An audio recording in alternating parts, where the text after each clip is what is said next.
un secteur avec beaucoup de changements. Déjà, il y a beaucoup de métiers, donc on a une employabilité déjà sur nos étudiants et même nous à titre personnel qui est assez importante. Et puis quand on pense tourisme, souvent on pense ou hôtellerie ou voyage, mais aussi, il y a aussi l'événementiel, il y a aussi toute la partie conciergerie, il y a les compagnies aériennes avec les jets privés et toute la partie aussi un petit peu luxe. Donc finalement, c'est un secteur vraiment déjà en perpétuelle évolution, beaucoup de mutations et beaucoup de digitalisation qui sont très intéressantes et surtout du changement et beaucoup de rencontres. Dans le secteur touristique, en termes d'employabilité des étudiants, il faut déjà être bien au courant que le tourisme en France, c'est 8% du PIB, donc c'est quand même énorme.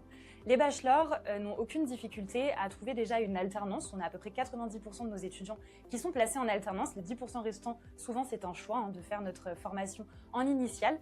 Suite à l'obtention du diplôme, on a 90% de taux de placement en entreprise, donc c'est plutôt énorme et remarquable sur nos étudiants donc dans le tourisme, qui vont trouver finalement beaucoup d'emplois, puisqu'encore une fois, c'est vraiment un secteur qui recrute beaucoup.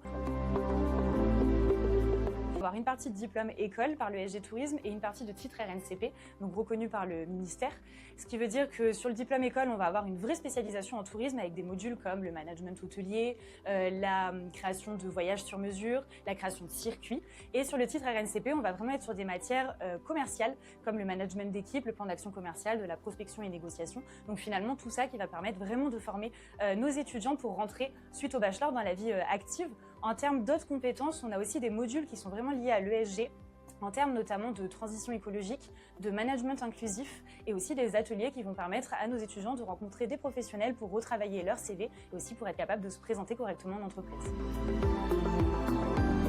L'autre journée des échappées du luxe avec les visites dans les palaces nous permet déjà d'avoir un solide carnet d'adresses d'un point de vue d'hôtellerie de luxe. On a aussi un service dédié à l'ESG qui accompagne réellement nos étudiants dans la recherche de leur alternance, mais aussi après pendant leur vie, on va dire, professionnelle dans leur alternance pour vérifier que tout se passe bien et surtout que tout est en parfaite adéquation avec notre programme.